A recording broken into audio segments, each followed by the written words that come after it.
Hello, and welcome to Hong Kong Schools, Expat Living's podcast that introduces parents to Hong Kong's international schools. Are you moving to Hong Kong, or are you living here and starting to look at school options? Well, you've come to the right place. I'm Rebecca Simpson, the editor of Expat Living, Hong Kong's leading lifestyle publication for expats. I'm a mother of two girls at primary school, and I've covered Hong Kong's education scene for years. In that time, I've met many of the city's principals and visited loads of campuses. I know that deciding on a school can feel overwhelming. I've been through it with my own family. There's just so many schools, which is a great problem to have as a parent, but it doesn't make the decision any easier. You'll also find some chat online that makes schooling in Hong Kong seem even more overwhelming than it needs to feel. So, I thought I'd put together this podcast to help parents just like you and I better understand our options. So please sit back and relax as I take you into the principal's office of a range of schools so you can hear straight from the horse's mouth what each school has to offer. Today, we're at the Canadian International School of Hong Kong speaking to Principal David Beard. The school runs from preschool all the way through to high school graduation, and we call that a through train school in Hong Kong. You get on the train as a preschooler or at the first year of primary school, and you get off as a graduating young adult. The Canadian International School is a very impressive school. They have a strong reputation here in Hong Kong for academics, but as you'll hear in this episode, there's a lot more to an education at this school than just good grades. The principal is David Beard, who I've met a few times in the past couple of years. He's a lovely man, and not just because he's Canadian. He's a lovely man who's had a very impressive career as an educator and a school leader and an administrator. He's very warm and humble and generous with his time. And he has maintained the school's legacy of being very forward-thinking. So most recently, under his leadership, the school has erected Hong Kong's second largest solar panel installation. They've been outsold only by Ocean Park, which is our big theme park here. But that should give you a little bit of an understanding of the school's momentum. They do really great things at the Canadian International School. It's got a very strong reputation. So have a listen for yourself and see if this school might work for your family. Introducing the Canadian International School. Beautiful. Okay. All right. Well, thank you for joining us and for having us in your lovely music area of Canadian International School. We love coming to the Canadian International School at Expat Living, and I feel like we know it really well. But for our parents who may not know much about the school, let's start, Mr. Bed, by you introducing the school. Well, Canadian International School is going to be pretty close to its 30th anniversary. The feng shui of the school is fantastic. Yeah. It backs onto a mountain, so one side, and then the other side looks out over the water and also looks down onto the boats. It's a fantastic school site. I think you have the best view in Hong Kong of any education institution, that's for sure. Well, my office looks out, and I'm a sailor, so looking down at those boats all the time, it's sometimes hard to concentrate. I imagine, especially on a sunny day, of which there are many in Hong Kong. Yeah. So the school is about 1,800 students. It goes from 3-year-olds all the way up to 18-year-olds. Yep. We're one of the only schools outside of Canada that does a dual diploma. So we do the International Baccalaureate and also the Ontario Secondary Diploma. The students, I think, is the best thing about the school. There are lots of students that want to get into the school here. Yeah. It's difficult to get in. They intimidate me sometimes, these students, of what they're doing at 14 and 15 and 16 years old. Wow. Their musical ability, their involvement in community service. They are fantastic, well-rounded, and very dynamic students. Wow.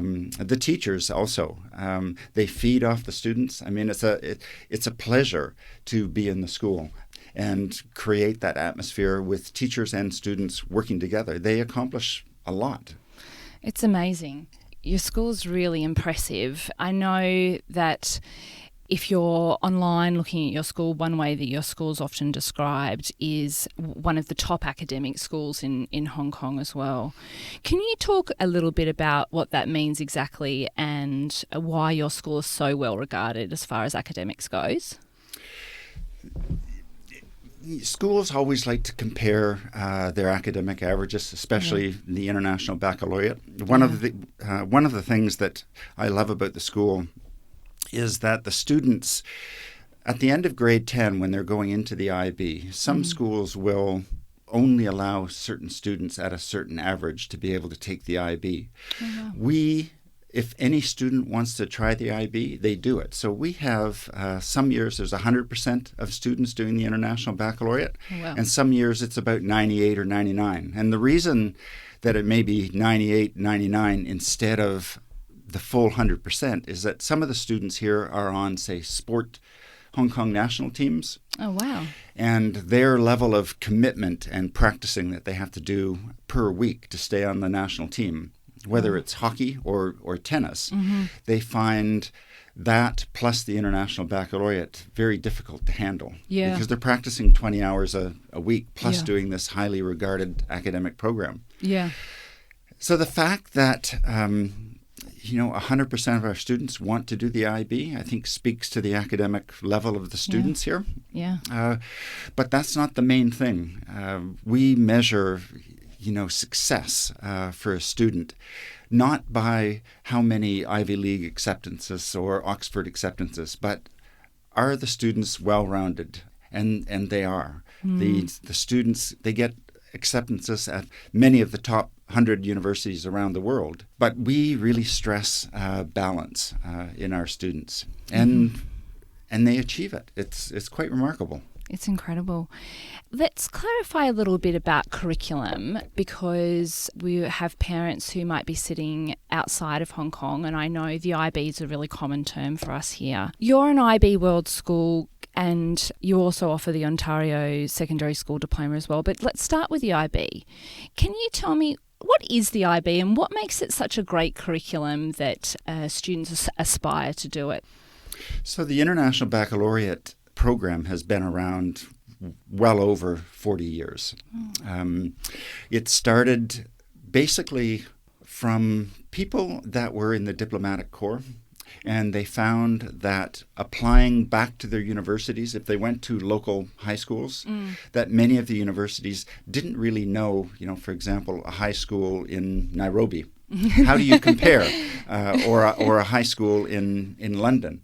Yeah. So there was kind of a demand to create some sort of internationally recognized curriculum that was very high academics, that was marked by examiners around the world, and so that university admissions officers knew that there was a common baseline to compare these students that were becoming more and more mobile because their families, businesses and diplomatic corps and NGOs, it's a globalized world over the last 30 or 40 years. Yeah. So to have a curriculum that students can go through and graduate and then apply back to their home countries, or for many of the parents, they find that their kids are getting so global that they don't want to go back to the local university in a province, that they may choose, well, I'm going to Australia or I'm going to London.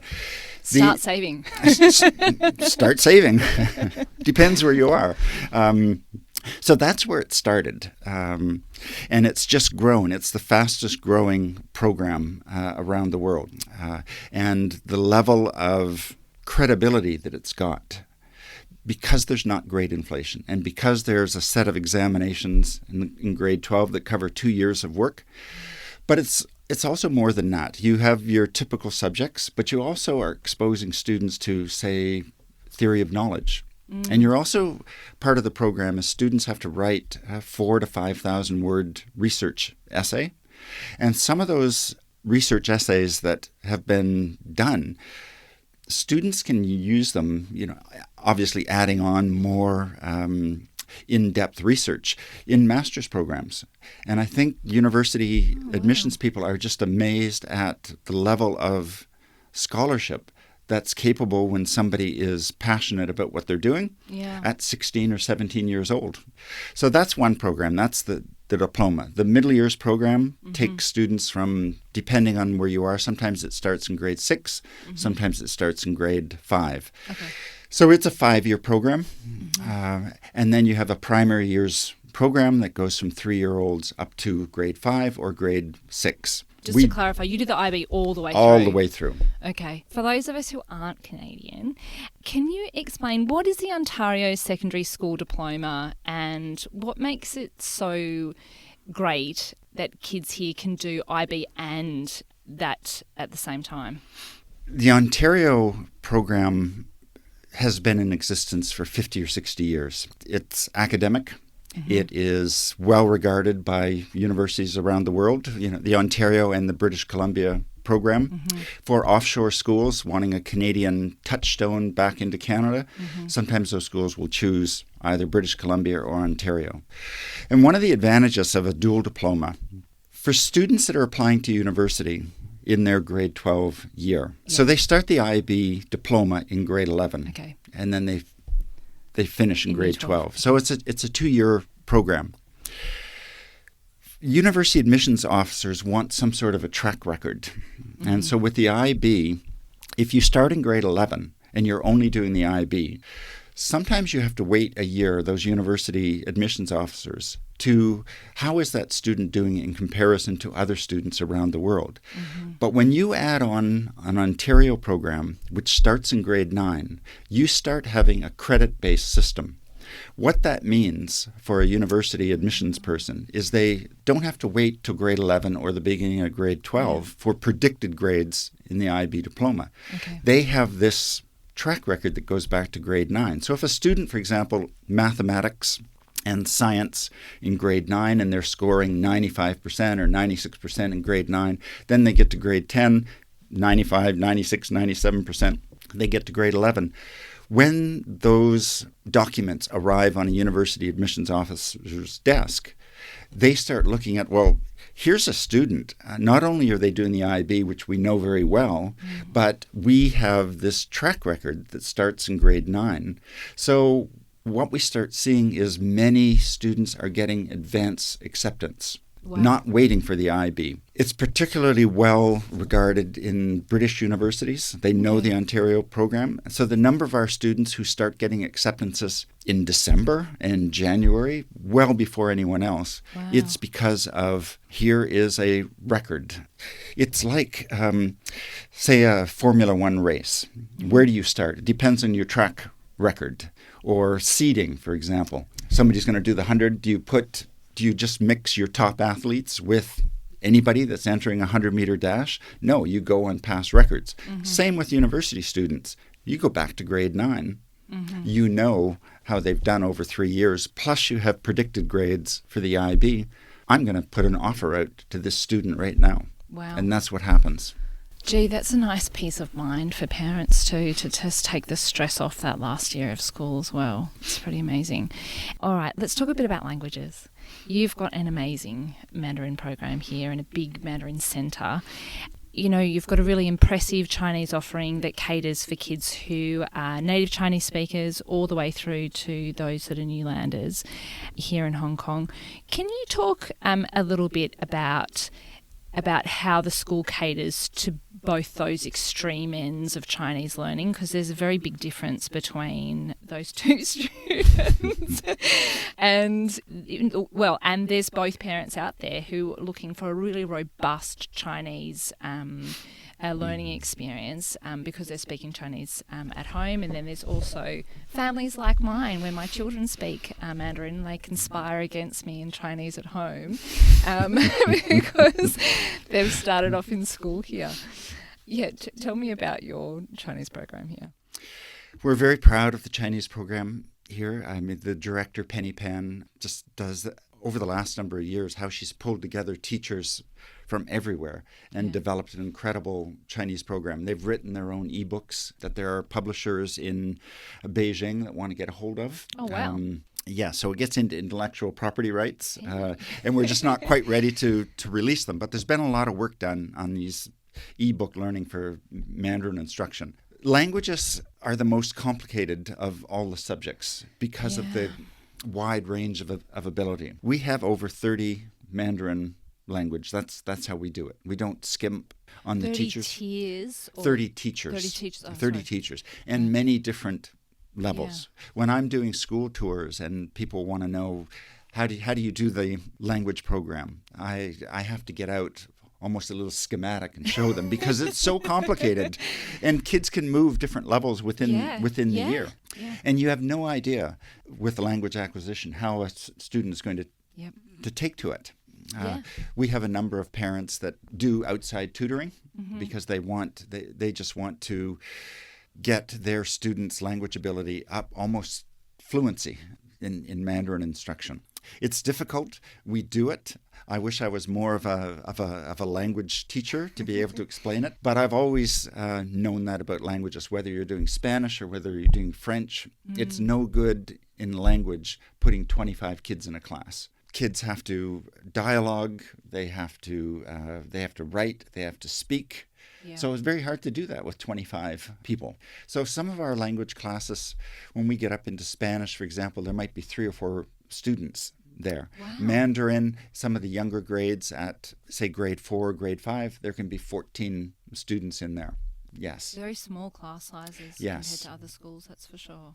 Yeah, look, it's a big undertaking, particularly if you don't have any language at home as well. But I mean, kids are really amazing. What would you say to parents who are listening and facing a move here that have no other language at home other than English, and who are kind of staring down the barrel of their children coming here, maybe halfway through primary school and facing language learning? Is it possible, and can you help kids with no other exposure to Mandarin?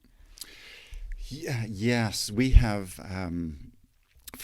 Again, it depends what's happening in the home. Do you have a German mother and a Dutch father and using English and no Mandarin in the home versus somebody from Beijing and maybe somebody from Hong Kong where they're using a common Mandarin speaking in the home. It's very complex. One of the things that our director tries to do with students who have been in the program for a number of years is they want the students, and this is language B, this is their second language, they want the students to be able to graduate here with a business level understanding of Mandarin. So working in a Chinese company where Mandarin may be the language that's spoken around the office, the students can adapt well. Are they going to be speaking and involved in lunchtime conversations about poets and philosophers in Mandarin? Probably not. We have a number of students who have been in the program 7 or 8 years. And one of the things that is perhaps the most successful for these students who want to integrate into Chinese companies, they love being in China. Before they go and do a degree, say back in North America, there are a number of universities in Beijing, in different places, where students are going for 1 year and really immerse themselves. After they graduate here, they're taking a year to work on their language skills. And there's nothing better than that immersion experience. Wow, what a genuinely life-changing experience as far as your career goes, to be able to leave, spend a year in Beijing, and just the employment opportunities are immense. Okay, I think we've talked a lot about the academic side of things. Let's talk about wellbeing. We've spoken before, you and I, about some of your wellbeing initiatives at the Canadian International School, and they're really impressive. How about you supporting wellbeing with the kids here? It's a very wide question, I know. There's so much going on here. I mean, we've talked previously about high schoolers, about talking about how the sexual experience has changed and how the school's lent into that, which is a bit, even me as a parent, I think, but amazing that the school are helping parents understand modern challenges for well-being for kids, because things have changed since we were at school, and there's a whole heap of new stresses that our kids face. And I know we've talked previously about how the school's really amazing at leaning into that. If you're relocating here to Hong Kong, you know, what really makes the school a soft place to land for kids, and how kids are supported? Oh, it's a big question. I could talk a long time on that, a soft landing. Yeah. I think if you're coming from North America, one of the things about our school, when they talk about the Canadian feel the atmosphere here. You're nice people, Canadians. Oh, You are. yes. I would have to agree. So the way that the teachers interact with the students, there is a special atmosphere here. I mean, there's respect. Some of the teachers, they want to be called by their surname. Other teachers, it's their first name. It's whatever they set up there.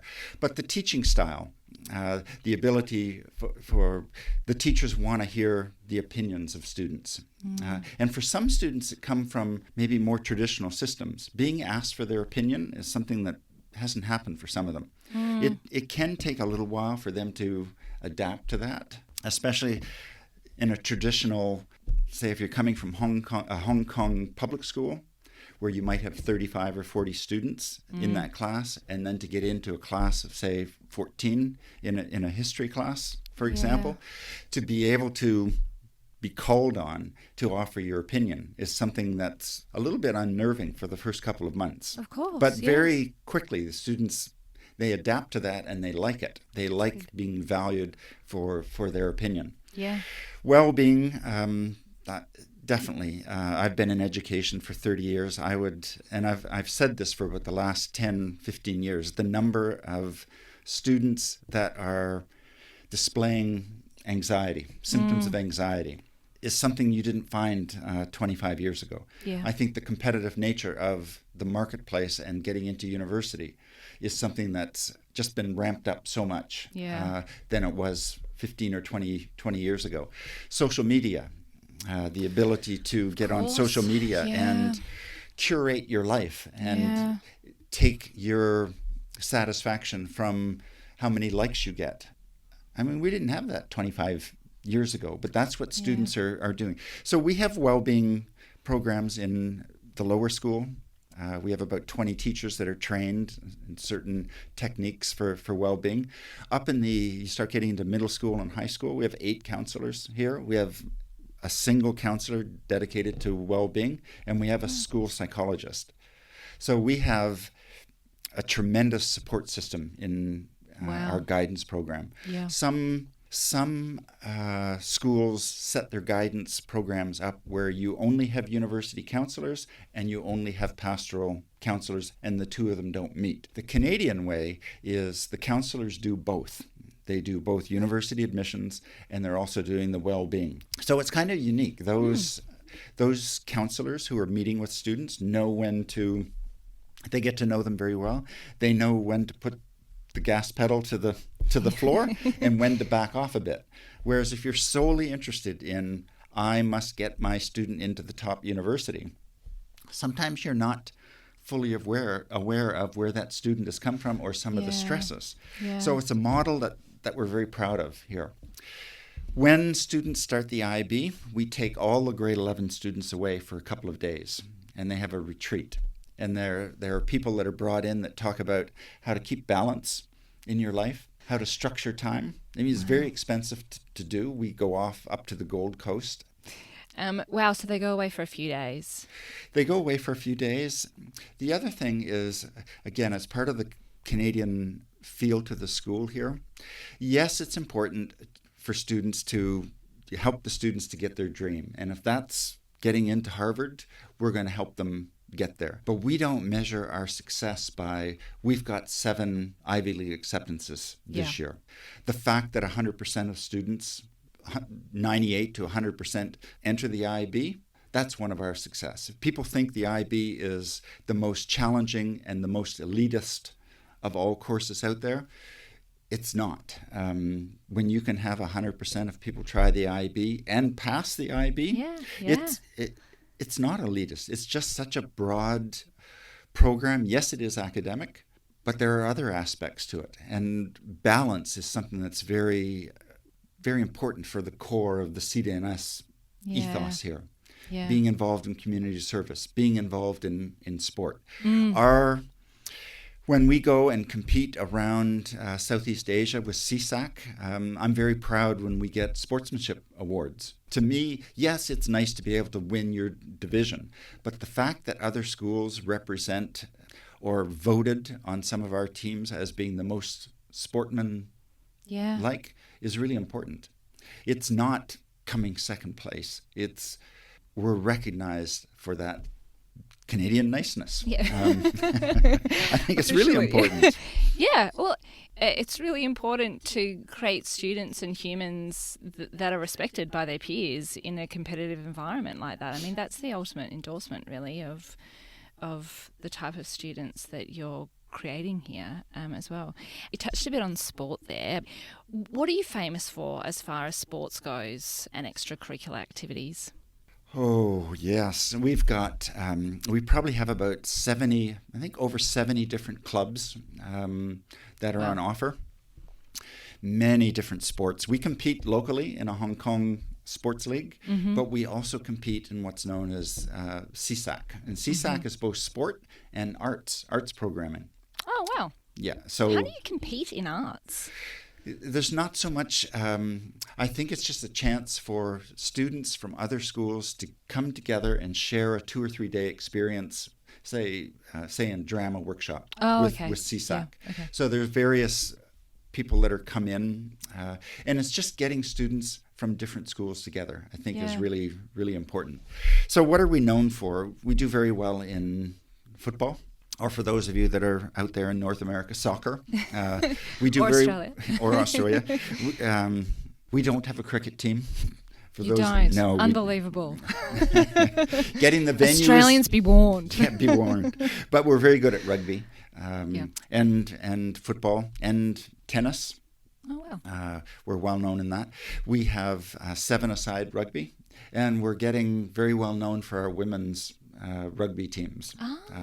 As you know, Hong Kong hosts the Rugby Sevens tournament. So I think it's just very important that we do rugby here. We're a bit rugby obsessed in Hong Kong. I think so. Yeah. Which is, I was a rugby player, and I abandoned American football and found my way into rugby, and it is the greatest sport. It is the greatest sport. I will say that again.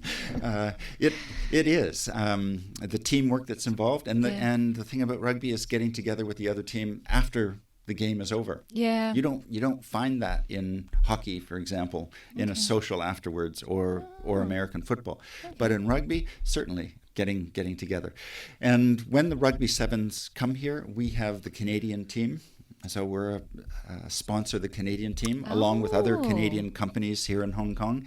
So they come, and we have a Sunday where they put on skills clinics. Oh, cool. So we'll have hundreds of students here that are involved in rugby, and from other schools as well, just to partake in an afternoon with the Canadian team players.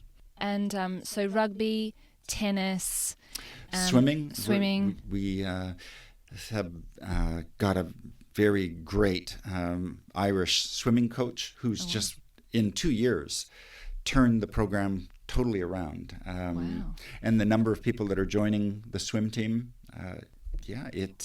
we've done very well in swimming. Because you have a pool here at the school. We do. How big is the pool? Is it 50 metres? 25 meters. Sorry, yes. Yeah, so it's a great lap pool, great training pool. Yes, Yeah. and every student from prep, which are 5-year-olds, all the way up to grade 10, are partaking in the swim program here as part of physical education. Team sports are important, definitely. It's part of the high school, it's part of lower school around the world. People like their sports. We have a kind of a mantra: participation, enjoyment, success. That's what runs our program here. And for swimming, we stress we want people to be physically active all the way up into their 80s. So when you see people that belong to high school teams, and then you track, are they still on university teams? And then when they get out into the work world, are they still doing those sports? Some of those sports like basketball and volleyball, they tend to drop off a little bit. But if we can create a belief in students that I want to be fit, I want to enjoy what my body can do, even though as I age, I can't do the basketball or I can't do the tennis that I used to, but I can swim till I'm 80, or I can bicycle till I'm 80.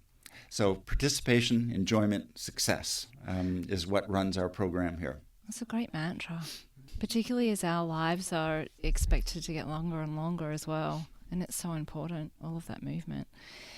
I've got two final questions for you. Tell us, what sets the Canadian International School apart from other schools in Hong Kong? What makes you unique? I would say I felt it when I first came into the school 3 years ago. It's the atmosphere that's here. When we talk about Canadians being nice and friendly, yes. I think that's really important. And the other thing that the school has going for it, it is that through train IB program. And one of the things that's common in all three programs, it's known as the learner profile. So there are attributes to the learner profile. It's kind of every school has got a formal curriculum and an informal curriculum. So these things such as risk-taking and communication, the language is used the same whether you are a 4-year-old or an 18-year-old graduate. Yeah.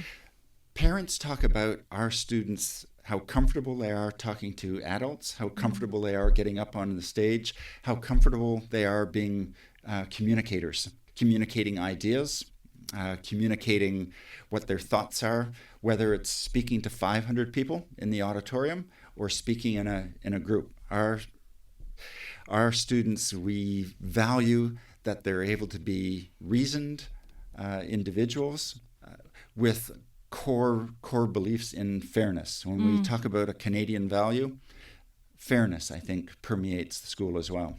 Your kids really are impressive. I've met lots of your kids because I've been here quite a few times. But this idea of the well-rounded child and also the consistency, parents may not know, the term through train school means that you kind of hop on the train in preschool and you ride it all the way to graduation. And there's not a lot of schools that offer that, particularly not with the IB. So in that way, it's very unique. And also here in Hong Kong, that's also very important because not having to swap schools halfway through or find a high school in our landscape here in Hong Kong is also very appealing and important. Okay, final question. What's your advice to the parent listening on the other end who's trying to choose a school and who's facing a move to Hong Kong or who's facing the beginning of their school journey here? Well, I've been an international educator most of my adult life. Started in the United World Colleges and have worked in Vietnam and Thailand. It can be intimidating to move overseas. Yeah. And you always worry about how are your kids going to do. What I can say to those parents, the kids do fine. It's the parents that often don't do fine. It's not them, it's you. And being exposed to kids and different ways of thinking is so critical in this globalized world that we live in. We need to produce many more global citizens. I really believe that. Yeah. And so for parents, if you are a little bit nervous, thinking, oh, they're moving away from their social group, these kids who are on the international scene, they make friends quickly. They will never be the same as maybe somebody that their friendship group that they left back home who never went overseas. Yes. But the perspective that they bring, their understanding of other cultures and their respect for other cultures, you have to believe that it turns out, and it does turn out. And the young men and women that we graduate, whether it's Canadian school or other schools overseas, they are truly global citizens. And I'll just reiterate, we need much more of that open-mindedness. Oh, thank you.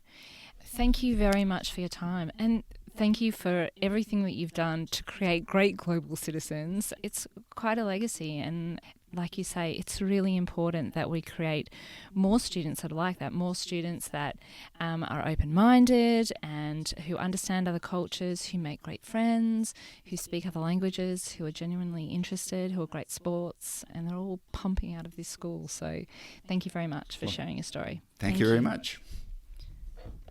And that was the Canadian International School and Principal David Beard. Hopefully you found that useful. If you think the Canadian International School might be the one for you and your family, head over to their website cdnis.edu.hk or try our website expatliving.hk. We've got a whole section on living in Hong Kong and schools and different educational options in Hong Kong, or flick through our feed. We speak to more principals and more parents about the way that they've gone about finding the right school option in Hong Kong too. And we hope that you'll join us again here on Expat Living's podcast, Hong Kong Schools.